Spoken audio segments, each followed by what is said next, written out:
Lawyers, what's a law that isn't real that normal people insist exists? It's a law that exists but widely misunderstood is the concept of entrapment. If the police put a bait vehicle in a high crime area, that is not entrapment. If the police are watching a bar known to overserve to see if there are impaired drivers at the end of the night, that is not entrapment.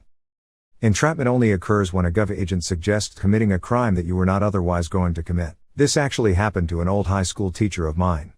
He thought he was going on a date with a lady he met online. When they met up for the date, who happened to be an undercover officer, she was like, "I'm not really interested in a date, but for $I'll do $," to which he obliged. He was charged with soliciting a prostitute, but the charges were dropped, since he was only actually interested in the date and had no desire to solicit anything until the officer brought it up. An arrest isn't magically invalidated if the police don't read you your rights on the spot. There could be a whole thread of just misconceptions people have from watching cop TV. Miranda rights protect you from self-incrimination when being questioned by the police for a crime. It doesn't mean they have to Miranda you the second you get arrested. If you aren't questioned, then it doesn't apply. People also think it's illegal not to let them make a phone call after being arrested. It's federal law in the US that a plainclothes or undercover police officer has to identify themselves as law enforcement if asked. No, it's not the law, and they can tell you whatever the fuck they want. I'm reminded of that Breaking Bad cold open where Badger gets arrested for selling product to an undercover officer because of this exact made-up law lol. My father who is a lawyer, policemen cannot lie to you. This is false. They can and they do. Frazier vs. Cupp is the Supreme Court ruling that affirmed the legality of deceptive interrogation tactics in 1969. The ruling is still active. I heard you were smuggling animals. What are you, a cop?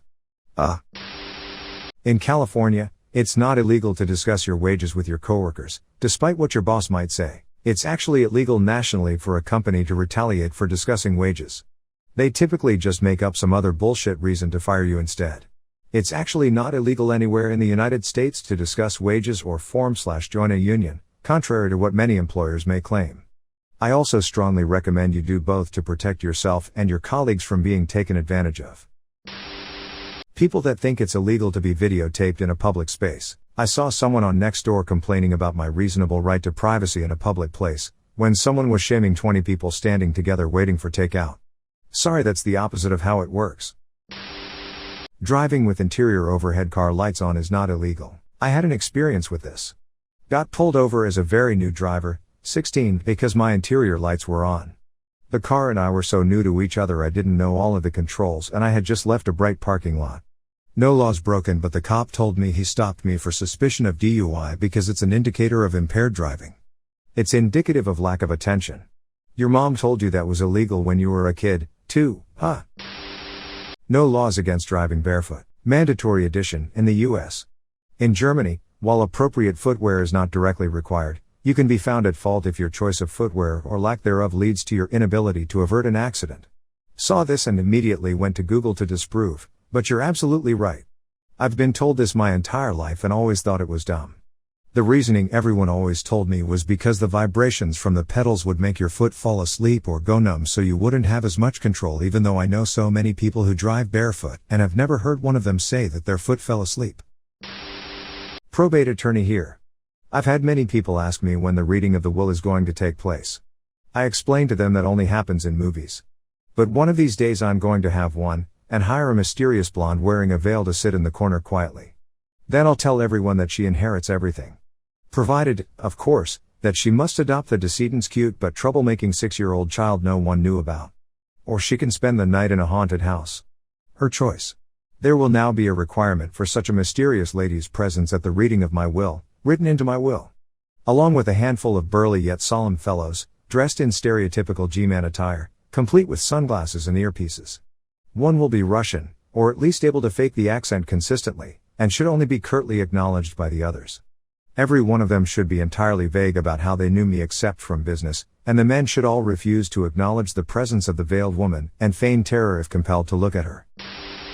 In the UK, that it is illegal to drink under the age of 18. You can buy alcohol with a meal at 16, beer, wine, cider, and you are not breaking any laws if you give your child some alcohol in the privacy of your own home and they are over the age of 5. You can buy alcohol with a meal, but do restaurants have a final say as to whether or not they'll serve it? In the UK, It's not illegal to park on someone else's driveway. It's classified as trespassing, a civil offense, not criminal, which means the police can't do anything. This particularly surprises people as many think that they have exclusive rights to the parking outside their house as well. What recourse do you have? As a former lawyer, UK, I lost count of the amount of people that thought jaywalking was a crime. Unless it's a road that specifically states no pedestrians or a motorway, no such offense exists here. Too much American media. It technically is a crime in America, so people think it applies in other places. The one that is the most frustrating to me, even though it's not really a specific claim that a particular law exists, more a rule of evidence, is that's just hearsay. You have no evidence. Comes up all the time, in all kinds of contexts. Even lawyers love using it when it suits them, nothing but hearsay and speculation. Usually, what people mean when they say that is don't believe them. They're lying. Which, fair enough, but that's not what hearsay means. Lots of evidence is just a person talking. That's what a witness is. It's why testimony exists. It's not evidence just because it's a person talking. Hearsay just means that in most cases, you can't have person A say that person B said XYZ, in order to prove that XYZ actually is true. Hearsay, get it? I heard B say it. It just means your witness can only talk about things they actually know about. And, extremely importantly, it also doesn't count as hearsay when person B is actually the person on the other side of the case. Person A is totally allowed to say person B told me yes, I will commit the crime on Tuesday if person B is the defendant, who has been accused of committing the crime on Tuesday.